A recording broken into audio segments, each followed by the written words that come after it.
رب صل. بسم اللہ الرحمن الرحیم. 7ویں پارے کا رکوع نمبر 10 اور سورہ انعام کا رکوع نمبر 4 میں انشاءاللہ آج آپ کے سامنے پیش کروں گا، اور حسب معمول اس رکوع کا سب سے پہلے لفظی ترجمہ مختصر گرامر کے ساتھ، پھر انشاءاللہ اس کی تفسیر ہوگی. اعوذ باللہ من الشیطان الرجیم. بسم اللہ الرحمن الرحیم. قد خسر الذین کذبوا بلقاء اللہ. خسیرہ یخسرو خسارتاً، خسارہ ہونا، نقصان ہونا. قد کا معنی تحقیق خسارے میں ہو گئے. الذین، یہ جو قد جب لگتا ہے نا فعل ماضی کے ساتھ، تو انگلش میں جو پریزنٹ پرفیکٹ ٹینس ہے، جیسے آئی ہیو ڈن، میں یہ کام کر چکا ہوں، ہی ہیز گون، وہ جا چکا ہے، تو بالکل یہ معنی دیتا ہے. جیسے ہی ہیز گون کو ہم عربی میں کہیں گے قد ذہبہ، تو جو ہی ہیز گون کا مطلب ہوگا وہی قد ذہبہ کا مطلب ہوگا. تو قد خسیرہ، تحقیق خسارہ پا چکے ہیں وہ لوگ، الذین، وہ لوگ، کذبوا بلقاء اللہ، جو اللہ کی ملاقات کا انکار کرتے ہیں. حتیٰ اذا جاءتہم الساعہ، حتیٰ کا معنی یہاں تک کہ، اذا جب، جاءت یہ ہے تو ماضی، اصل میں جاءت تھا ضربت کی طرح، لیکن ماضی فیوچر کے معنی میں بھی استعمال ہوتا ہے، یعنی گویا یہ بتایا جا رہا ہے کہ یہ کام گویا ہو چکا ہے، یعنی اتنا یقینی ہے کہ گویا ہو چکا ہے، ہوگا تو فیوچر میں.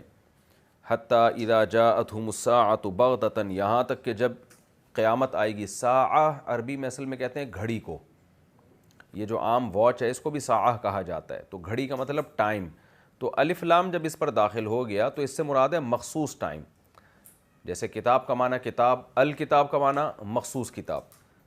تو جب وہ مخصوص وقت آ جائے گا، یعنی قیامت کا وقت آ جائے گا، بغتتاً، بغتہ کہتے ہیں اچانک، یہاں تک کہ جب اچانک قیامت آئے گی، قالو، تو یہ کہیں گے، یا حسرتنا، ہائے ہمارا، ہمیں افسوس ہے، علی ما، اس چیز پر، فرطنا فیہا، جس چیز میں ہم نے کمی کی ہے. فرطا یفرطو، تفریطاً کا معنی کمی کرنا، افرطا یفرطو، افراطاً کا معنی زیادتی کرنا. اردو میں آپ نے یہ لفظ سنا ہے کہ نہیں، افراط و تفریط کا شکار ہے، یعنی اعتدال سے ہٹا ہوا ہے، یا تو کبھی مبالغہ کر کے زیادہ کر دیتا ہے یا کبھی کمی کر دیتا ہے، جس کا جتنا حق ہے اتنا نہیں دے رہا. تو یہ کہیں گے، یا حسرتنا علی ما فرطنا فیہا، ہائے افسوس ہماری اس کوتاہی پر، فرطنا فیہا، اس بات پر، فیہا جس میں ہم نے کوتاہی کی، یعنی ہمیں اس قیامت پر افسوس ہے جس کے بارے میں ہم بہت کوتاہی کرتے رہے. وَهُمْ يَحْمِلُونَ أَوْزَارَهُمْ، اور وہ اٹھائیں گے. يَحْمِلُ حَمَلَ، يَحْمِلُ کا معنی اٹھانا، اوزار یہ وزر کی جمع ہے، وزر کہتے ہیں بوجھ کو، اوزار اس کی جمع آتی ہے. اردو میں یہ لفظ بہت استعمال ہوتا ہے بھائی، یہ انسٹرومنٹ جو ہوتے ہیں نا جس کو انگلش میں کہا جاتا ہے، اس کو اردو میں اوزار کہا جاتا ہے، کہ مختلف اوزاروں سے ہم یہ کام کریں گے.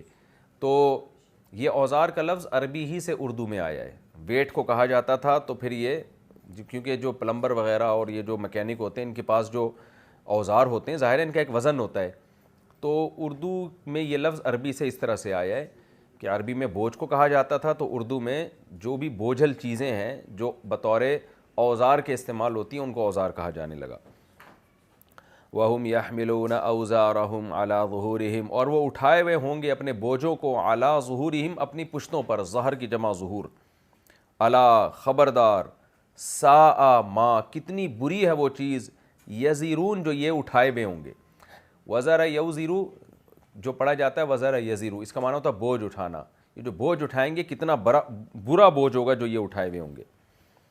وَمَا الْحَيَاةُ الدُّنْيَا، نہیں ہے دنیاوی زندگی، الا مگر، لعب، کھیل، ولہو، اور لہو، اردو میں لہو کو لہو بھی کہتے ہیں، بیکار، جس کا کوئی فائدہ نہیں ہوتا. نہیں ہے دنیاوی زندگی مگر ایک کھیل اور تماشا، یوں ترجمہ کر سکتے ہیں آپ اس کا. وَلَلدَّارُ الْآخِرَةُ، واو کا معنی اور، لام تاکید کے لیے، الدار گھر کو کہتے ہیں، الآخرہ آخرت، آخرت کا جو گھر ہے، خیرٌ وہ بہتر ہے، للذین ان لوگوں کے لیے، یتقون جو پرہیزگاری کرتے ہیں. افلا تعقلون، تو کیا تم عقل سے کام نہیں لیتے. قد نعلم، تحقیق ہم جانتے ہیں. اب دیکھیں یہاں قد جو داخل ہو رہا ہے وہ ماضی پہ نہیں بلکہ مضارع پہ، علیمہ پہ نہیں، نعلم پہ، تو اس لیے یہ پریزنٹ پرفیکٹ کے معنی میں نہیں ہوگا بلکہ عام تاکید ہوگی. قد نعلم، تحقیق ہم جانتے ہیں، انہو کہ بے شک بات یہ ہے کہ، یہ جو ہو ضمیر ہے نا بعض دفعہ اس کا معنی آتا ہے بات یہ ہے کہ، اس کو ضمیر شان کہا جاتا ہے. بات یہ ہے، حالت یہ ہے کہ لا یحزنو کا لام تاکید کے لیے، حزن یحزنو کا معنی غم میں ڈالنا، لا یحزنو کالذی غم میں ڈال دیتی ہے آپ کو، الذی وہ چیز، یقولون جو یہ کہتے ہیں. یہاں بھی محذوف ہے، یعنی یقولون بھی وہ چیز جس کے ذریعے یہ بات کرتے ہیں، جس قسم کی یہ باتیں کرتے ہیں، ہمیں یقین ہے، ہمیں معلوم ہے کہ وہ باتیں آپ کو غم میں ڈال دیتی ہیں، یعنی اے محمد صلی اللہ علیہ وسلم. فَإِنَّهُمْ تو بے شک بات یہ ہے کہ، فَإِنَّهُمْ تو اصل بات یہ ہے کہ، إِنَّهُمْ بے شک یہ لوگ، لا يُكَذِّبُونَكَ یہ انکار نہیں کرتے آپ کا، یہ آپ کو جھٹلا نہیں رہے ہیں، وَلَكِنَّ الظَّالِمِينَ لیکن یہ جو ظالم لوگ ہیں، بِآيَاتِ اللَّهِ يَجْحَدُونَ یہ جہد یجحدو کا معنی ہوتا ہے انکار کرنا.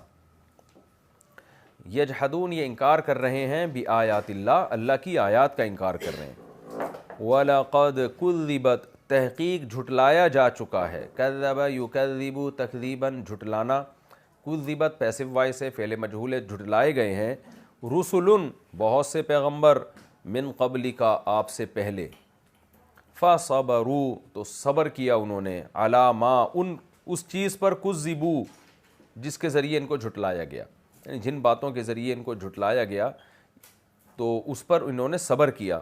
وَأُوذُوا اور ان کو تکلیفیں بھی دی گئیں، ایذا آذا یوذی ایذا ان اکرم یکرم اکرامن کی طرح، اس کا معنی ایذا پہنچانا، تکلیف پہنچانا، اذا میل کچیل کو بھی کہتے ہیں، گن کو بھی کہتے ہیں، تکلیف کو بھی کہتے ہیں. تو اوذو اصل میں تھا اوذیو اکرمو کی طرح فعل مجہول. تو ان کو تکلیف بھی دی گئی، حتیٰ یہاں تک کہ اتاہم نصرنا ان کے پاس آ پہنچی ہماری مدد، نصر مدد کو کہتے ہیں. وَلَا مُبَدِّلَ لِكَلِمَاتِ اللَّهِ اللہ کے کلمات کو کوئی تبدیل کرنے والا نہیں ہے. بدل یبدل تبدیلاً چینج کرنا، مبدل اس میں فاعل ہے، کوئی تبدیل کرنے والا نہیں ہے اللہ کے کلمات کو. وَلَقَدْ جَاءَكَ تحقیق آ چکی ہے آپ کے پاس، مِن نَبَإِ الْمُرْسَلِينَ مرسل جس کو بھیجا جائے، مرسلین جن کو بھیجا جائے یعنی پیغمبر. تو آپ کے پاس نبا خبر کو کہتے ہیں، آپ کے پاس پیغمبروں کی خبر آ چکی ہے. وَإِن كَانَ اور اگر ہے، کیا ہے، کبورا علیکا یہ بات پہلے کئی دفعہ آ چکی ہے کہ کبورا یکبرو کا معنی ہوتا ہے بڑا ہونا، کبیر سے نکلا ہے. جب اس کے بعد علا آتا ہے تو اس کا معنی ہوتا ہے مشقت ہونا، یعنی کسی چیز کو آپ پسند نہیں کرتے. جیسے قرآن میں آتا ہے نا انہا لکبیرۃ الا علی الخاشعین، یہ نماز جو ہے بہت مشکل چیز ہے مگر ان لوگوں پر جو اللہ سے ڈرتے ہیں. تو یہاں بھی یہی مطلب ہوگا، وَإِن كَانَ كَبُورَ عَلَيْكَ إِعْرَاضُهُمْ یہ پورا جملہ بنے گا کہ ان لوگوں کا اعراض کرنا، یعنی مشرکین مکہ کا اعراض کا معنی اگنور کرنا، ان کی جو اگنورنس ہے، ان کا جو آپ کی باتوں سے کو اگنور کرنا ہے، اعراض کرنا ہے، اگر یہ بات کبورا علیکا آپ پر بہت شاق گزرتی ہے، آپ اس سے بہت زیادہ تنگ ہوتے ہیں، بہت آپ کو تکلیف ہوتی ہے اس سے، تو اللہ کہتے ہیں فَإِنِ اسْتَطَعْتَ اصل میں تھا ان استطاعت، استطاعت سے نکلا ہے. تو اگر آپ استطاعت رکھتے ہیں، کس بات کی استطاعت، ان تبتغی نفقا فی الارض کہ آپ زمین میں ایک سرنگ تلاش کر لیں. نفق سرنگ کو کہتے ہیں، سعودی عرب میں لکھا ہوتا ہے، آپ نے جا کے دیکھا ہوگا جب آپ سرنگ میں جاتے ہیں نا، ان تبتغی نفقا فی الارض، ابتغاء کا معنی تلاش کرنا. تو اگر آپ استطاعت رکھتے ہیں کہ آپ زمین میں کوئی سرنگ تلاش کر لیں، او سلمن فی السماء سلم کہتے ہیں سیڑھیوں کو، یا آسمان میں کوئی سیڑھیاں تلاش کر لیں جو آسمان تک پہنچتی ہوں، فتأتیہم بآیہ پھر اس کے بعد آپ ان کے پاس کوئی نشانی لے آئیں. عطا یاتی کا معنی آنا، اس کے بعد جب با آتا ہے تو اس کا معنی ہوتا ہے لانا، پھر آپ لے آئیں بآیتین ان کے پاس کوئی نشانی.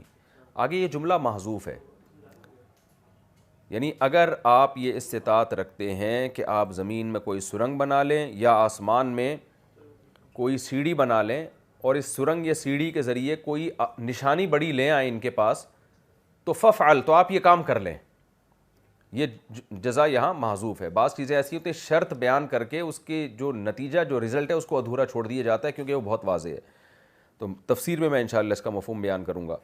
وَلَوْ شَاءَ اللَّهُ لَجَمَعَهُمْ عَلَى الْهُدَى, اور اگر اللہ چاہتا لَجَمَعَهُمْ لام تاکید کے لیے جَمَعَهُمْ جمع کر دیتا ان سب کو عَلَى الْهُدَى ہدایت پر, یعنی زبردستی ان کو ہدایت پہ لے آتا. فَلَا تَكُونَنَّ پس آپ ہرگز نہ ہو جائیں مِنَ الْجَاهِلِينَ نا سمجھوں میں سے. یہ خوب سمجھ لیں, جاہل کا مطلب عربی میں ہمیشہ وہ نہیں ہوتا جو اردو میں ہوتا ہے. اردو میں تو جاہل ایک گالی ہے کہ جاہل آدمی جیسے ہم کہتے ہیں نا, عربی میں جاہل کا لفظ مختلف معنی میں استعمال ہوا ہے. جہیل یجہل جہالتاً کا معنی ہوتا ہے کم علم ہونا, نادان ہونا, ناسمجھ ہونا. یہ ہم کہتے ہیں نا نادان نہ بن, اردو میں بھی ہم کسی کو کہتے ہیں بھائی تو میری بات سمجھ, تو نادان کیوں بن رہا ہے. تو عربی میں یہ نادانی کے لفظ کے لیے بھی جہالت کا لفظ استعمال ہوتا ہے, جیسے ضال کا لفظ گمراہ کے لیے بھی ہوتا ہے, بے خبر کے لیے بھی ہوتا ہے. تو یہاں یہ ترجمہ نہیں کریں گے کہ اے نبی آپ معاذ اللہ جاہلوں میں سے نہ ہو جائیں, یہ قرآن کی منشا نہیں ہے. مطلب یہ ہے کہ اللہ اگر چاہتا تو اللہ زبردستی ان کو ہدایت پہ جمع کر لیتا, پس اے نبی آپ ہرگز ناسمجھوں میں سے نہ ہو جائیں, نادانوں میں سے نہ ہو جائیں. تفسیر میں انشاءاللہ اس کا مفہوم بیان کروں گا. انما یستجیب استجاب یستجیب استجابتاً, اصل میں تھا استجواب یستجویب استجواباً, استخرج یستخرج استخراجاً کی طرح. تو پڑھا جاتا ہے استجاب یستجیب استجابتاً, اس کا معنی ہوتا ہے کسی کی پکار پہ لبیک کہنا. جیسے قرآن میں آتا ہے نا ادعونی استجب لکم, تم مجھے پکارو میں تمہاری پکار کا جواب دوں گا. تو استجاب کا معنی جواب دینا, جواب سے ہی نکلا ہے یہ. جواب کو استجواب تھا تو استجواب یعنی جواب دینا کسی کو. انما یستجیب الذین یسمعون, بے شک وہی لوگ آپ کی پکار کا جواب دیں گے, اس پہ رسپانس دیں گے. یسمعون جو سنتے ہیں, وہ لوگ آپ کی بات کو سنیں گے اور اس کا جواب دیں گے. والموتى اور مردے جو ہیں یبعثهم اللہ, اللہ ان کو زندہ کرے گا. ثم الیہ یرجعون, اور پھر وہ اسی کی طرف لوٹ کر جائیں گے. وقالوا اور یہ کہتے ہیں لولا نزل علیہ آیۃ من ربی, کیوں نازل نہیں کی گئی اس پر یعنی محمد صلی اللہ علیہ وسلم پر آیۃ من ربی, اپنے رب کی طرف سے کوئی نشانی. یہاں نشانی سے مراد ہے ہم جو نشانی مانگ رہے ہیں وہ والی نشانی. قل اے نبی ان سے کہہ دیجئے ان اللہ قادر, بے شک اللہ تعالیٰ قادر ہے, علی اس بات پر, ان ینزل آیتاً کہ وہ کوئی نشانی نازل کر دے, ان کی فرمائشی نشانی. ولیکن لیکن اکثرہم ان میں سے اکثر لوگ لا یعلمون جانتے نہیں ہیں. وما من دابۃ اور نہیں ہے کوئی چوپایا, دابہ دبا یا دبو اصل میں تھا دبابا یا دبوبو, اس کا معنی ہوتا ہے زمین پہ یعنی چلنے والا, زمین پہ چلنے والی چیز. تو عام طور پر اس کا اطلاق یہ چوپایوں پر اور یہ جانوروں پر ہوتا ہے. اور نہیں ہے فی الارض زمین میں کوئی چلنے والی چیز. ولا طائر اسی طرح کوئی پرندہ, طار یطیر طیرانا اصل میں تھا ضرب یضرب طیارہ یطیرو, اس کا معنی ہوتا ہے اڑنا. طیارہ اسی سے نکلا ہے, ایروپلین کو طیارہ کہا جاتا ہے عربی میں, اور طائر پرندے کو جو کیونکہ اڑتا ہے وہ. ولا طائر اور نہیں ہے کوئی پرندہ یطیرو بجناحیہ جو اڑتا ہے اپنے دونوں پروں کے ساتھ. جناح پر کو کہتے ہیں, جناحینی تھا اصل میں دو پر. اور نہ ہی کوئی پرندہ جو اڑتا ہے اپنے پروں کے ساتھ, الا مگر یہ کہ امم وہ ایک گروہ ہے, امثالکم تمہارے جیسا. امت کی جمع امم آتی ہے, امت گروہ کو کہتے ہیں, اس کی جمع امم. تو یہ جتنے بھی زمین میں جانور چل رہے ہیں یا پرندے ہوا میں اڑ رہے ہیں یہ گروہ ہیں, بہت سارے گروہ ہیں. امثالکم تمہاری مثل, مثل کی جمع امثال آتی ہے, یعنی سب تمہارے جیسے ہیں. تفسیر میں انشاءاللہ بتاؤں گا. ما فرطنا نہیں کی ہم نے کوتاہی, فی الکتابی کتاب میں یعنی لوح محفوظ میں ہم نے کوئی کوتاہی نہیں کی ہے, من شیء کوئی بھی کوتاہی. ثم الی ربہم پھر یہ سب کے سب اپنے رب کی طرف یحشرون جمع کیے جائیں گے. والذین کذبوا بآیاتنا اور وہ لوگ جنہوں نے انکار کیا ہماری آیات کا. صم وہ بہرے ہیں, وہ بکمن اور گونگے ہیں. یہ لفظ کئی بار آ چکا ہے صم بکمن.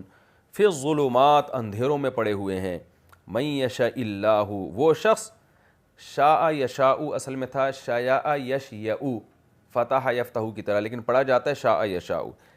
من یشاء اللہ وہ شخص کہ اللہ چاہے, جس کو اللہ چاہتا ہے، یضللہ اس کو گمراہ کر دیتا ہے، ومن یشاء اور جس کو اللہ چاہتا ہے یجعلہ بنا دیتا ہے اس کو علی صراط مستقیم سیدھے راستے پر۔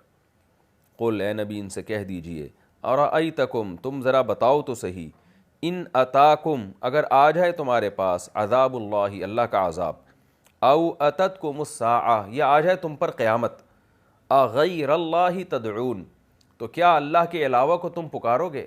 دعا یدعو پکارنا، ان کنتم صادقین اگر تم سچے ہو اپنے دعوے میں،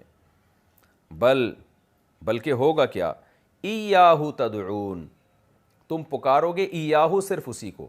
آپ کو پتہ ہے یہ جو آبجیکٹ کی ضمیر ہے یہ جب پہلے آ جائے تو اس کا معنی ہوتا ہے صرف اسی کو، جیسے ایاک نعبد ہم صرف تیری ہی عبادت کرتے ہیں، نعبدو کا مطلب تیری عبادت کرتے ہیں، اس کو ایاک بنا دیں گے تو صرف تیری عبادت کرتے ہیں، تو ایاہو صرف تم پکارو گے ایاہو اسی کو، فیکشفو پھر وہ دور کر دے گا، کشف کا معنی ہوتا ہے کھولنا، ہٹا دینا، کھول دینا، وہ کھول دے گا اس مصیبت کو، اس مصیبت کو تدعون الیہ جس کی طرف تم اس اللہ کو پکار رہے ہو، ان شاء اگر چاہے گا، وتنسون اور تم بھول جاؤ گے، نسیہ ینسا نسیانن کا معنی بھولنا، وتنسون اور تم بھول جاؤ گے ان چیزوں کو تشرکون جن کو تم شریک کر رہے ہو، یعنی بھی اس اللہ کے ساتھ، یہ بھی معذوف ہے یہاں پہ۔ یہ تو ہمارا جی لفظی ترجمہ ہو گیا، اب ہم انشاءاللہ اس کی تفسیر کی طرف چلتے ہیں۔ آسان رکوع ہے، آپ کو لفظی ترجمے سے ہی اندازہ ہو گیا ہوگا۔ قد خسر الذین کذبوا بلقاء اللہ، تحقیق خسارے میں چلے گئے وہ لوگ جو اللہ کی آیات، اللہ کی ملاقات، لقاء ملاقات کو کہتے ہیں، اس کا انکار کر رہے ہیں۔ تو جو لوگ بھی دنیا میں یہ کہتے ہیں کہ ہم مٹی ہو کے مر کے ختم ہو جاتے ہیں، اللہ فرماتے ہیں یہ برباد ہو رہے ہیں یہ لوگ، یعنی گویا کہ ہو چکے ہیں برباد۔ وجہ کیا ہے کہ کروڑوں اربوں سال کی ایک زندگی آنے والی ہے، اس زندگی کے لیے یہ کیسے تیاری کرے گا جو اس زندگی کو مانتا ہی نہیں ہے۔ یعنی اس کی مثال ایسے جیسے کسی اسٹوڈنٹ کے پیپر ہونے والے ہیں اور فیس جمع کرا چکا ہے اور فیل ہونے پر اس کا سارا کیریئر تباہ ہو رہا ہے، لیکن وہ یہ سمجھ رہا ہے کہ میرے پیپر ہونے والے ہیں ہی نہیں، وہ ملتوی ہو گئے ہیں یا وہ کینسل ہو گئے ہیں، تو جب پیپر کا ٹائم آئے گا تو اس کی کیا حالت ہوگی۔ تو اللہ فرماتے ہیں تحقیق برباد ہو چکے وہ لوگ جنہوں نے اللہ کی ملاقات کا انکار کر دیا۔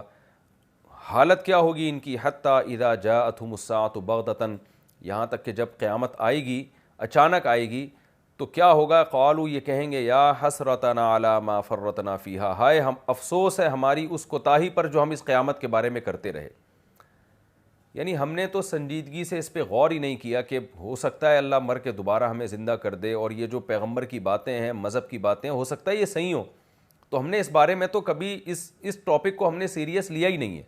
آج آپ دیکھ لیں جو لبرل لوگ ہیں ہمارے، وہ ہر بات میں سیریس ہیں، ہر چیز کو اہمیت سے لیتے ہیں، خبروں پہ کتنی دلچسپی لیتے ہیں، پوری رات ٹیلی ویژن کے سامنے، نیوز چینل کے سامنے نیوز سنتے ہیں، حالات حاضرہ سے باخبر رہتے ہیں، کاروباری خبریں رکھتے ہیں، اور قانون کے بارے میں خبروں میں دلچسپی لیتے ہیں۔ یعنی آج دنیا کا ہر آدمی ہر چیز میں دلچسپی لے رہا ہے، لیکن اس کو یہ بتایا جائے کہ موت کے بعد ایک دن تم نے اٹھنا ہے، اس کی کیا تیاری ہے، تو دنیا میں سب سے فضول ٹاپک یہ ٹاپک سمجھا جاتا ہے۔ تو قرآن کہہ رہے کہ یہ ابھی تو دنیا میں سب سے فضول ٹاپک سمجھا جا رہا ہے، لیکن جب قیامت برپا ہوگی تو یہ کہیں گے ہائے افسوس ہے ہماری اس کوتاہی پر جو ہم قیامت کے بارے میں کرتے رہے۔ وَهُمْ يَحْمِلُونَ أَوْزَارَهُمْ عَلَى ظُهُورِهِمْ، اور فرمایا یہ اپنی پشتوں کے اوپر بہت بڑے بڑے گناہوں کا بوجھ ڈال کے آ رہے ہوں گے۔ احادیث سے یہ بات ثابت ہے کہ آخرت کا جو عذاب ہے نا، یہ دنیا میں ہم جو عمل کرتے ہیں نا، اللہ نے اس کو ایک خاص شکل دینی ہے قیامت کے دن۔ جیسے ترازو ہوگا، پھر اس میں نیکیاں لا کے رکھی جائیں گی، تو نیکی کوئی مجسم چیز ہوگی، وہ لا کے اس میں رکھی جائے گی، اس کا ایک باقاعدہ ویٹ ہوگا۔ گناہ بھی ایک شکل کا ہوگا، وہ لا کے باقاعدہ رکھا جائے گا۔ تو یہاں بھی کیا ہوگا کہ گناہوں کے انبار ہوں گے جو ان کی پشت کے اوپر لادے جائیں گے۔ آپ سوچئے کہ کوئی آدمی ریت کی بوری اٹھا کے جا رہا ہو، کتنی ٹینشن میں ہوتا ہے، تو جو اپنے اوپر کروڑوں گناہوں کا بوجھ بورا بھر کے اپنی پشت پہ لاد کے میدان حشر میں چل رہا ہوگا، اس کی کیا حالت ہوگی۔ تو اللہ فرماتے ہیں الا خبردار سنو، یہ جو بار بار الا اور خبردار جیسے الفاظ قرآن استعمال کرتا ہے، یہ تنبیہ کرنے کے لیے کہ تم اللہ کی بات کو ویلیو دو، اہمیت دو۔ جگہ جگہ لکھا ہوتا ہے نا، کہیں بھی کوئی آگ لگنے کا خطرہ ہوتا ہے تو ایسے ہی اعلان نہیں لکھ دیا جاتا، اس کے پیچھے کوئی ایسا لفظ ہوتے ہیں جس سے لوگ متوجہ ہوں. خبردار کا لفظ، جیسے سگریٹ کے ڈبے پہ لکھا ہوتا ہے خبردار سگریٹ نوشی صحت کے لیے مضر ہے. تو کہیں بھی آپ جب کسی کو تنبیہ کرنا چاہتے ہیں تو ایسے الفاظ استعمال کیے جاتے ہیں. قرآن بھی کہہ رہا ہے الا خبردار سنو ساء ما یزرون، جو بوجھ یہ لوگ اپنے کندھوں پہ اٹھائیں گے کتنا ہی برا بوجھ ہے. یہ ساء اور نعمہ کا لفظ جو ہے یہ تعجب کے لیے استعمال ہوتا ہے. نعمہ اچھی چیز میں تعجب کے لیے کہ نعمہ کا معنی کیا ہی زبردست ہوگی وہ چیز، اور ساء کا معنی کیا ہی بری. تو اللہ کو تو تعجب نہیں ہوتا، لیکن اللہ ہم سے ہماری زبان میں بات کرتے ہیں، ہمارے انداز میں بات کرتے ہیں، ہمارے لب و لہجے میں بات کرتے ہیں. گویا کہ اللہ کو بھی تعجب ہو رہا ہے کہ کتنی گندی چیز ہے، کتنے گندے بوجھ ہیں جو انہوں نے اپنے کمر پہ اٹھائے ہوئے ہوں گے. انسان اگر وزن اٹھاتا ہے تو اگر وہ تجارت کے لیے وزن اٹھاتا ہے، کوئی ایسی چیز کا ویٹ اٹھاتا ہے جس میں اس کو فائدہ ہو. لوگ اپنے گھر کا فرنیچر اور گھر کی مختلف چیزیں اٹھا کے جا رہے ہوتے ہیں تو ویٹ تو ہوتا ہے، لیکن ایک خوشی بھی ہوتی ہے کہ یہ میرے استعمال کی چیزیں ہیں، تو وزن اٹھا لیتا ہے انسان. لیکن اس کو پتہ ہے میں اپنی جہنم کا سامان اٹھا کے جا رہا ہوں، تو اللہ فرماتے ہیں سوچو کتنا ہی برا ہے وہ وزن جو انہوں نے اٹھایا ہوگا. گویا اللہ کو بھی تعجب ہو رہا ہے کہ کتنا برا ویٹ انہوں نے اٹھایا ہوا ہوگا، اور اس وقت غم سے ان کی کیا حالت ہوگی. اب چونکہ ہم جب دنیا کی طرف دیکھتے ہیں تو ہمیں اللہ کی یہ ساری باتیں معاذ اللہ ایک لغو معلوم ہوتی ہیں. دنیا میں ہمیں زیب و زینت نظر آئے گی، رونق نظر آئے گی، یہاں بڑی لگژری لائف نظر آئے گی، عیاشی نظر آئے گی، اور مذہب آپ کو برائیوں سے روک رہا ہے. تو اللہ تعالیٰ انسان کی نفسیات جانتے ہیں، اللہ کو پتہ ہے کہ یہ دنیا کی حیات اور اس کی زیب و زینت اور اس کی رنگ رلیاں انسان کو اللہ کی باتیں سننے سے روکیں گی. تو اللہ نے ایک ضرب دنیا پہ لگائی اور دنیا کی ویلیو ختم کر دی، اور فرمایا کہ یہ جو تمہیں دنیا کی رنگینیاں نظر آ رہی ہیں تو خوب سمجھ لو وَمَا الْحَيَاةُ الدُّنْيَا، یہ دنیا کچھ بھی نہیں ہے الا سوائے اس کے کہ لعب و لہو، کھیل اور لہو ہے.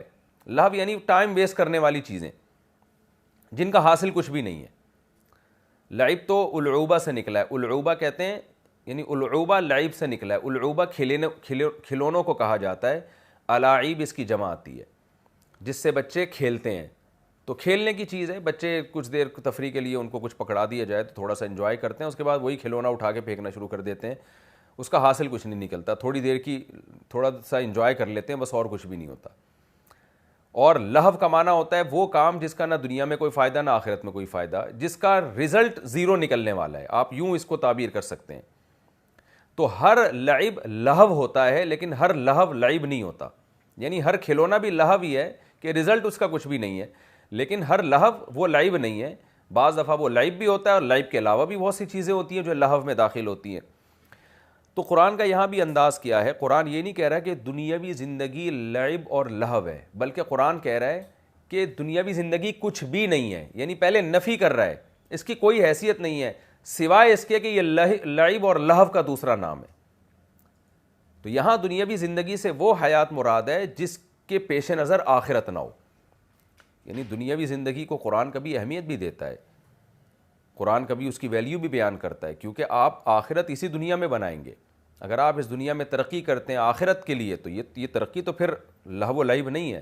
لیکن اگر آپ اس دنیا میں محنت کرتے ہیں دنیا برائے دنیا کے لیے تو قرآن کہہ رہا ہے یہ کھلونا بھی ہے اور بیکار بھی ہے. کیوں؟ اس لیے کہ یہ ختم ہونے والی، فنا ہونے والی ہے. یہ ایک ایسا مشاہدہ ہے جو ہم دیکھتے ہیں، یہاں کوئی شخص کتنی ترقی کر لے، کتنے کمالات کر لے، بالآخر مر کے سب زیرو ہو جاتا ہے. تو ظاہر ہے جو کچھ اس نے دنیا میں کیا، جو پیسہ بنایا، جو اس نے عزت کمائی، تو اس سے اس کو خوشی ہوئی نا. تو ایسا ہی ہے جیسے بچے کو کھلونے سے خوشی ہوتی ہے. تو یہ ہے لعب. اور لہو کا مطلب یہ ہے کہ رزلٹ اس کا زیرو، جب مر جائے گا تو سب ختم، ساری جو اس کی محنت تھی نا وہ دھڑام سے زیرو پہ آ کے ختم ہو جائے گی.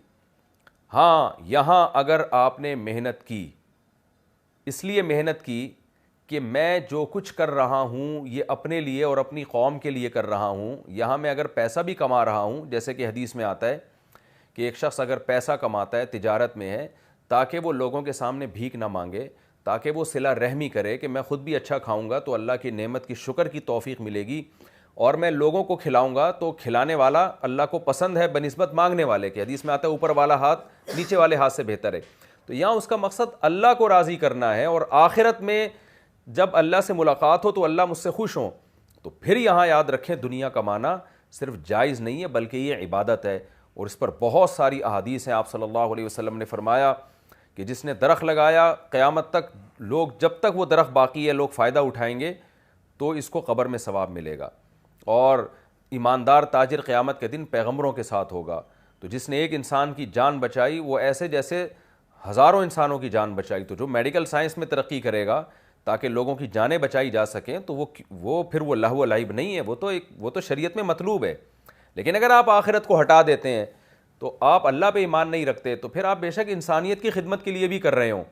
قرآن کہتا ہے کرامات ان اشتدت بہ الريح فی یوم عاصف، چونکہ تم نے آخرت کو سامنے نہیں رکھا، اللہ کی رضا کو سامنے نہیں رکھا، تو تم کچھ بھی کر کے جاؤ گے تمہارے مرنے کے بعد سب زیرو ہو جائے گا، زیرو ہو جائے گا. تو بے شک لوگ آپ کی تعریفیں کرتے رہیں لیکن ان تعریفوں کا آپ کی صحت پہ کوئی اثر نہیں پڑتا. میت کو کیا اس سے غرض کہ لوگ اس کے بعد اس کی تعریف کریں یا اس کی برائی کریں. آپ کہہ سکتے ہیں انسانیت تو اس سے فائدہ اٹھائے گی، لیکن انسانیت بھی ایک وقت تک فائدہ اٹھائے گی. ایک موت وہ ہے جو آپ کی موت ہے، اس میں آپ نے مر جانا ہے، اس وقت آپ کا کیا کرایا آپ کے حق میں باطل. اور ایک موت اس کائنات پہ بھی آنے والی ہے. تو انسان ترقی کر کے کتنی ہی بلندیوں پہ پہنچ جائے، قرآن ببانگ دہلی اعلان کر رہا ہے کہ میں ایک زلزلہ برپا کر کے اس پوری زمین کو برباد کر دوں گا، ملیا میٹ کر دوں گا میں. تو وہ موت انسانیت کی موت ہوگی. ایک انسان کی موت ہوتی ہے، ایک انسانیت کی موت ہوگی، تو دونوں موتیں آنے والی ہیں اور رزلٹ زیرو ہو جائے گا.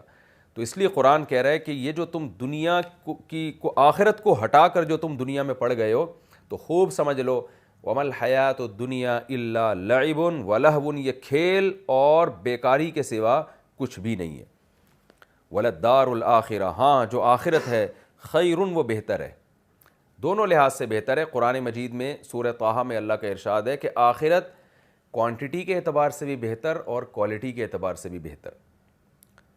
تو اس کوالٹی کیا ہے کہ وہ ہمیشہ رہے گی.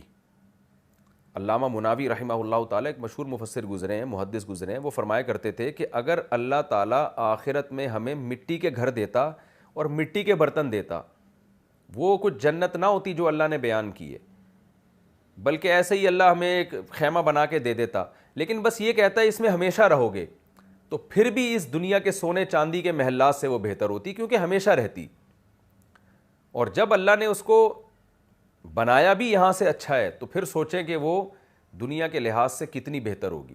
تو آخرت بہتر ہے اس لحاظ سے کہ ہمیشہ ہے وہ، اور اس لحاظ سے بھی بہتر ہے کہ اس میں جو نعمتیں نیک لوگوں کو ملیں گی، جیسے کہ قرآن کہہ رہا ہے خیر للذین یتقون، وہ لوگ جو بچتے ہیں یعنی تقوی اختیار کرتے ہیں، گناہوں سے، برائیوں سے، ناجائز خواہشات پوری کرنے سے بچتے ہیں، ان لوگوں کے لیے آخرت اس دنیا سے کئی گنا بہتر ہے. تو اس لیے اس آخرت کو سامنے رکھ کر اس دنیا کو فوکس کیا کرو. اگر وہ آخرت کو سامنے رکھے بغیر آپ دنیا کے پیچھے پڑتے ہیں تو یہ اللہ و لعب کے علاوہ کچھ بھی نہیں ہے.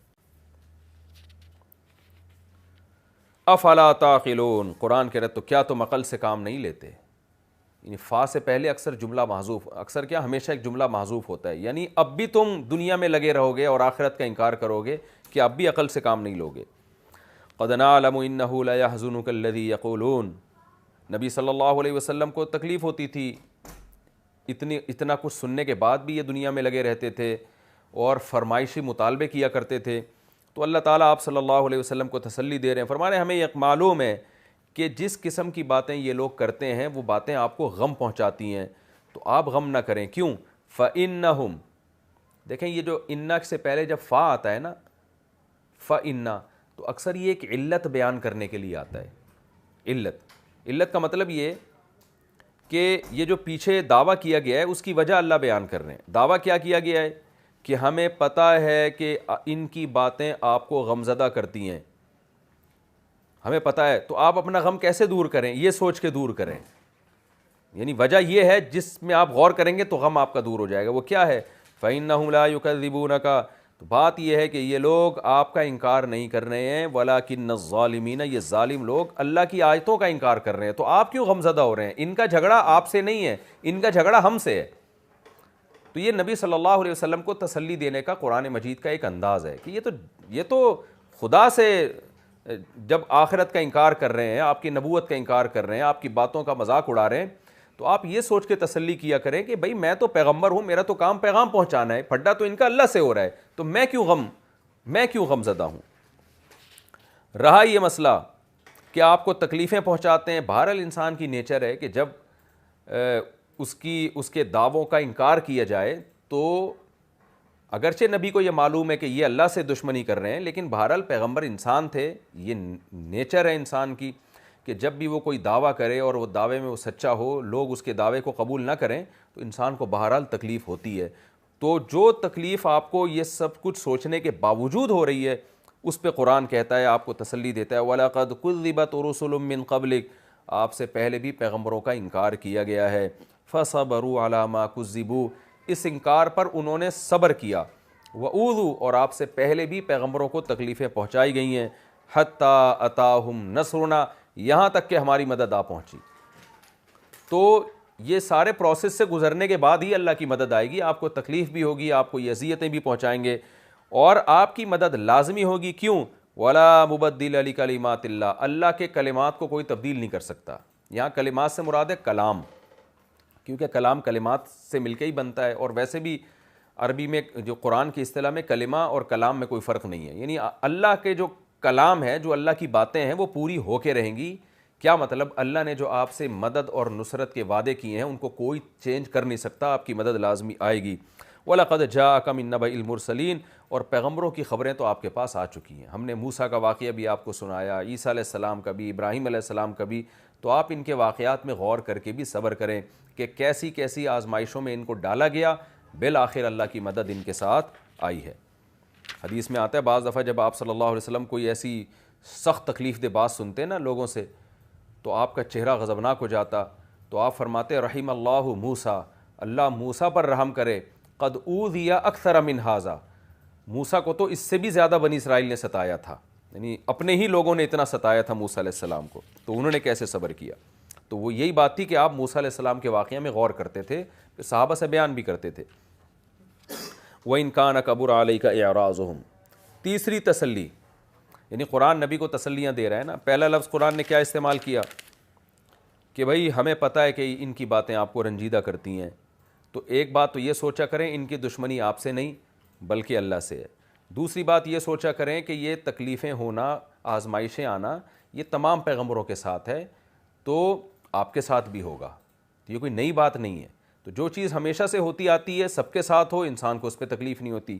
تیسری بات آپ نے کیا کرنا ہے, پچھلے پیغمبروں کے واقعات میں غور کرنا ہے. چوتھی چیز قرآن بیان کر رہا ہے کہ ایک اور کام آپ نے کرنا ہے. وَإِن كَانَ كَبُرَ عَلَيْكَ إِعْرَاضُهُمْ, اگر ان کا اعراض کرنا پھر بھی آپ پہ بہت شاق گزرتا ہے, تو آپ ایک کام کریں. وہ کام کیا ہے؟ ان استطاعت ان تبتغی نفقا فی الارض, یہ مانگتے ہیں نا, نشانیاں مانگتے ہیں, جیسے کہ اگلی آیتوں میں آ رہا ہے, کہہ رہے ہیں ہم جو نشانی کہہ رہے ہیں وہ لے کر آئیں. تو پھر آپ ایسا کریں کہ اگر آپ میں اس کی طاقت ہے کہ آپ زمین میں ایک سرنگ بنا کے چلے جائیں, زمین کی تہہ تک جا کر وہاں سے کوئی نشانی لے آئیں. او سلما فی السماء, یا آپ ایسا کریں, یہ جو کہتے ہیں آسمان سے ہمیں کتاب اترتی بھی نظر آنی چاہیے, تو آپ سیڑھی لگائیں آسمان میں اور اس پہ سوار, اس پہ جائیں, چڑھ کے آسمان تک پہنچیں. فتاتیہم بآیہ, پھر اس کے بعد آپ کوئی وہاں سے نشانی لے کر آئیں. تو اگر آپ میں یہ استطاعت ہے یہ کچھ کرنے کی, ففعل, تو آپ یہ کام کر لیں. یہ آگے سارا کلام محذوف ہے, ظاہر ہے آپ میں اس کی استطاعت نہیں ہے. آپ وہی معجزہ دکھا سکتے ہیں جو اللہ آپ کے ہاتھ پہ ظاہر کرے گا, کیونکہ نبی صلی اللہ علیہ وسلم کے پاس جب یہ آتے تھے نا مشرکین, یہ کہتے تھے یہ کر کے دکھائیں, یہ کر کے دکھائیں, تو ظاہر ہے آپ کر نہیں سکتے تھے. تو آپ یہ چاہتے تھے کہ پھر اللہ ان کے مطالبے پر میرے ہاتھ پہ یہ معجزہ ظاہر کر دے. یعنی مشرکین آ کے کہتے تھے آپ یہاں سے اشارہ کریں اور نہریں جاری ہو جائیں, یعنی زمین سے. تو نبی صلی اللہ علیہ وسلم پھر چاہتے تھے کہ اللہ تو میرے ہاتھ پہ ایسا کر دے, ظاہر یہ ان کی فرمائشی مطالبات پورے کر دے. تو وہ ہوتے نہیں تھے, تو نبی کو پھر تکلیف ہوتی تھی, ایک نیچرل ہے یہ. تو قرآن کہہ رہا ہے کہ اگر آپ کے بس میں معجزے ہیں نا, تو آپ پھر جائیں زمین میں سرنگ بنائیں اور آسمانوں پہ سیڑھیاں لگا کے چڑھ جائیں اور کتاب لے کر آئیں آسمان سے, ان کو دکھا دیں. جب یہ ممکن نہیں ہے تو اس سے صاف پتہ چلتا ہے کہ معجزہ ظاہر کرنا میرے ہاتھ میں ہے, آپ کے ہاتھ میں نہیں ہے. تو جو چیز آپ کے ہاتھ میں نہیں ہے اس پہ آپ غم کیوں لے رہے ہیں؟ یعنی جو چیز انسان کے اختیار میں نہیں ہوتی اس پہ انسان ٹینشن نہیں لیتا. وہ کہتا ہے بھائی وہ صاف کہہ دیتا ہے بھائی میرے بس میں نہیں ہے یہ. اللہ اگر دکھانا چاہے گا تو دکھا دے گا, نہیں دکھانا چاہے گا تو نہیں دکھائے گا, تو یہ چیز مجھ سے پوچھ کیوں رہے ہو؟ یہ ایسے ہی ہے نا، ہم جیسے کسی کو سمجھا رہے ہوتے ہیں کہ بھائی کسی کا کوئی مریض ہے، بیمار پڑا ہوا ہے، ٹھیک نہیں ہو رہا، تو ہر طرح کا علاج کر کے دیکھ لیا، شفا نہیں مل رہی، تو پھر بھی وہ غم زدہ بیٹھا ہوا ہے، تو ہم اس سے کیا کہتے ہیں؟ بھائی تیرے پاس اگر کوئی جادو ٹونا ہے، کچھ جادو کے زور سے تو اس کو ٹھیک کر سکتا ہے تو کر لے، ظاہر ہے نہیں کر سکتا، تو ہم کہتے ہیں بھائی پھر صبر کے علاوہ آپ کے پاس کوئی آپشن نہیں ہے۔ تو یہی انداز ہے قرآن کا نبی صلی اللہ علیہ وسلم کو سمجھانے کا کہ آپ نہ تو زمین میں سرنگ بنا کے زمین کی تہہ تک جا سکتے ہیں، نہ آپ آسمان پہ سیڑھیاں لگا کر آسمان سے کوئی کتاب دکھا سکتے ہیں۔ تو جب یہ کوئی کام اگر آپ کر سکتے ہیں تو آپ کر لیں، ظاہر ہے نہیں کر سکتے تو آپ کے پاس صبر کے علاوہ کوئی آپشن نہیں ہے۔ ان کے بیہودہ مطالبات پر میں معجزے نہیں دکھاؤں گا، یہ میرا اٹل فیصلہ ہے، اور اس کی وجہ کیا ہے وہ آگے قرآن بیان کر رہا ہے۔ تو اس لیے اللہ فرماتے ہیں وَلَوْ شَاءَ اللَّهُ لَجَمَعَهُمْ عَلَى الْهُدَىٰ، اللہ اگر چاہتا نا ان سب کو ہدایت دے دیتا، معجزے دکھا دکھا کے ان کے دلوں کو ہدایت کی طرف چینج کر کے، جس سے آپ کا غم ختم ہو جاتا۔ آپ کی خواہش یہ کہ ساری دنیا کے سارے لوگ ہدایت یافتہ ہو جائیں، مشرکین مکہ سارے مسلمان ہو جائیں، یہودی سارے مسلمان ہو جائیں اور قرآن پر ایمان لے آئیں، تو اللہ چاہتا تو یہ سب کام اللہ کر سکتا ہے، اللہ کے اختیار میں ہے۔ وَلَوْ شَاءَ اللَّهُ لَجَمَعَهُمْ عَلَى الْهُدَىٰ، اللہ سب کو زبردستی ہدایت پہ لا سکتا ہے۔ فَلَا تَكُونَنَّ مِنَ الْجَاهِلِينَ، آپ نادانی والوں میں سے، نادان لوگوں میں سے نہ ہو جائیں۔ کیا مطلب؟ یہ نادانی کی بات ہوگی کہ اللہ سب کو زبردستی مسلمان بنا دے اور اللہ آپ کے ہاتھ پہ ان کے فرمائشی مطالبات پیش کرنا شروع کر دے، یہ نادانی کی بات ہوگی، کیونکہ اس میں پھر آزمائش ختم ہو جائے گی۔ تو اللہ یہی چاہتے ہیں کہ لوگوں میں اختلاف رہے، کچھ ایمان لائیں، نیک لوگوں کو جنت ملے، اور کچھ اس آزمائش میں ناکام ہو جائیں جس کی وجہ سے ان کو سزا ملے، اللہ کی قوت غضبیہ کا اظہار ہو، اور جو ہدایت چاہتا ہے اس کو ہدایت ملے، جو اندھا بہرا بن کے بیٹھا ہوا ہے، دنیا میں لگا ہوا ہے، وہ ناکام ہو جائے، تو اس کو ناکام کرنا اللہ چاہتے ہیں۔ تو اے نبی، جب اللہ آپ کی اس خواہش کو پورا کر سکتا ہے کہ سب کو زبردستی ہدایت پہ لا سکتا ہے تاکہ آپ کا غم ختم ہو جائے، اس کے باوجود بھی نہیں لا رہا، تو پھر اس کا مطلب اللہ کی منشا یہی ہے کہ کچھ آپ کو مانیں گے، کچھ لوگ نہیں مانیں گے۔ تو جو اللہ کی منشا ہے آپ کو بھی اس پہ راضی ہونا چاہیے، یہ مطلب ہے۔ اس پہ آپ کا راضی نہ ہونا یہ نادانی کا کام ہے، تو آپ نادان لوگوں میں سے نہ ہو جائیں۔ آگے مسئلہ کہ یہ ہدایت میں کیوں نہیں آتے؟ اتنی زبردست دلائل ہیں قرآن کے، اتنی واضح نشانیاں ہیں، تو یہ ہدایت میں آتے کیوں نہیں ہیں؟ تو اس کا قرآن جواب دے رہا ہے انما یستجیب الذین یسمعون، آپ کی پکار پر وہ لوگ لبیک کہیں گے جو سنتے ہیں۔ کیا مطلب؟ یہ محاورہ ہے، جو سننے والے لوگ ہیں انہی کو سمجھ میں آتا ہے، جو سنتے ہی نہیں ہیں، یہ نہیں کہ وہ بہرے تھے، یعنی حق بات سننے کی ان میں صلاحیت ہو، وہ لوگ آپ کی پکار پہ لبیک کہیں گے۔ والموتى یبعثهم اللہ ثم الیہ ترجعون، اور مردوں کو تو اللہ قیامت میں زندہ کرے گا اور وہ اسی کی طرف لوٹائے جائیں گے۔ اس آیت کی دو تفسیریں کی گئی ہیں۔ ایک تفسیر تو یہ کی گئی ہے کہ جو آپ کی بات سننا چاہیں گے وہ جواب دیں گے، آپ کی پکار پر لبیک کہیں گے، اور پھر قیامت میں اللہ مردوں کو زندہ کرے گا اور ایسے لوگوں کو اللہ قیامت میں اجر دے گا۔ اور جو آپ کی بات نہیں سننا چاہتے، اللہ تمام مردوں کو قیامت میں زندہ کرے گا، تو ایسے لوگوں کو اللہ خود ہی سزا دے دے گا، لہذا آپ کو اس پر پریشان ہونے کی ضرورت نہیں ہے، جزا و سزا آخرت میں اللہ خود ہی کر دے گا، کس کو کیا سزا دینی ہے، کیا اجر دینا ہے۔ دوسرا مطلب اس کا یہ مفہوم بنتا ہے کہ انما یستجیب الذین یسمعون، سنتے وہی لوگ جو سنتے ہیں وہی جواب دیتے ہیں، اور مردوں کو تو اللہ قیامت کے دن زندہ کرے گا، ان میں ابھی زندگی نہیں ہے، وہ نہیں سنتے، تو یہ بھی مردوں کی طرح ہیں۔ یعنی ہم عام زبان میں بھی اس طرح کے محاورہ استعمال کرتے ہیں نا کہ بھئی جو زندہ آدمی ہے وہ سنے گا، جو بہرا ہے وہ تو جب تک اپنا علاج نہیں کرے گا اس میں تو سننے کی صلاحیت ہی پیدا نہیں ہوں گی۔ یوں ہم اس طرح لوگوں کو سمجھاتے ہیں بات، یہ عام محاوروں میں بھی اس طرح سمجھایا جاتا ہے، بھئی بہرے لوگوں کو تو علاج کی ضرورت ہوتی ہے، ان کے اندر جب تک کان ان کے بحال نہیں ہوں گے ان کو کہاں سنائی دے گا۔ تو اللہ گویا ان کو مردوں کے مقابلے میں ذکر کر رہے ہیں کہ جیسے مردے کے سامنے آپ کھڑے ہو کر اس کو ہدایت کی باتیں کرتے نا، اس کے کخ بھی سمجھ میں نہیں آئے گا، نہ وہ جواب دے گا آگے سے، وہ تو بیچارہ لیٹا رہے گا، اس کو دائیں کروٹ لٹائیں بائیں کروٹ لٹائیں، وہ تو جب قیامت میں اللہ اس میں زندگی دے گا اسی وقت اس کے ہوش و حواس صحیح سالم ہوں گے اور وہ چلے گا پھرے گا اور بات چیت کرے گا۔ تو اللہ فرماتے ہیں کہ یہ جو آپ کی بات سنے گا وہی آپ کی بات کا جواب وہی دے گا جس میں سننے کی صلاحیت ہے، اور مردے جو ہیں جن میں سننے کی صلاحیت نہیں ہوتی ان کو تو اللہ قیامت میں زندگی دے گا، پھر اللہ کی طرف لوٹائے جائیں گے۔ اس وقت تک مردوں سے امید نہیں لگائی جا سکتی کہ وہ آپ کی پکار پر لبیک کہیں گے، تو یہ بھی مردوں کی طرح ہیں، ان سے بھی یہ امیدیں نہ لگائیں کہ یہ آپ کی پکار پر لبیک کہیں گے، اور ایسی چیز میں آپ پریشان نہ ہوں۔ پھر آگے جن باتوں پہ نبی کو غم ہوتا تھا قرآن اس بات کا تذکرہ کرتا ہے. وقالو یہ لوگ کہتے ہیں لولا نزل علیہ آیۃ من ربی کہ نبی پر کوئی نشانی نازل کیوں نہیں ہوتی, یعنی وہ نشانی جس کا یہ مطالبہ کرتے ہیں. نشانیاں تو بہت نازل ہوئی تھیں جس کا قرآن نے بھی تذکرہ کیا, یعنی ان کے فرمائشی نشانیاں نازل کیوں نہیں ہوتی. تو اے نبی آپ ان کو جواب دیں ان اللہ قادر علی ینزل آیا, اللہ کو قدرت ہے کہ وہ نشانی نازل کر دے. ولکن اکثرہم لا یعلمون, لیکن ان میں سے اکثر لوگ جانتے نہیں ہیں, یعنی انجام کو نہیں جانتے کہ جب فرمائشی نشانیاں نازل ہوتی ہیں تو اس کا انجام یہ ہوتا ہے کہ اس کے بعد تمہیں مہلت نہیں ملے گی. اگر تم ایمان نہیں لے کر آئے تو اللہ کا اٹل قانون ہے, اللہ تباہ و برباد کر دے گا. تو تمہاری ہی حکمت فائدہ ہے, مصلحت ہے, تمہیں سوچنے کا موقع ملا ہوا ہے. تو یہ اللہ کا ایک, جیسے قرآن میں دوسرے مقام پر بھی ہے کہ جب کوئی قوم کسی خاص قسم کا معجزہ مانگتی ہے پیغمبر سے اور پیغمبر وہ معجزہ دکھا دیتے ہیں تو حجت ایسی تمام ہو جاتی ہے کہ پھر غور و فکر کا راستہ بند ہو جاتا ہے. یہ ہمارا رکوع نمبر 4 اور 10, اس کا آیت نمبر 37 تک تفسیر ہو چکی ہے. انشاءاللہ وقت ہمارا مکمل ہو چکا ہے, تو اگلی ایپیسوڈ میں وما من دابۃ فی الارض ولا طائر یطیر بجناحہ, یہاں سے میں انشاءاللہ اس کی تفسیر شروع کروں گا. سورہ انعام کا رکوع نمبر 4 اور 7ویں پارے کا رکوع نمبر 10. اللہ تعالیٰ سمجھنے کی, عمل کی توفیق عطا فرمائے.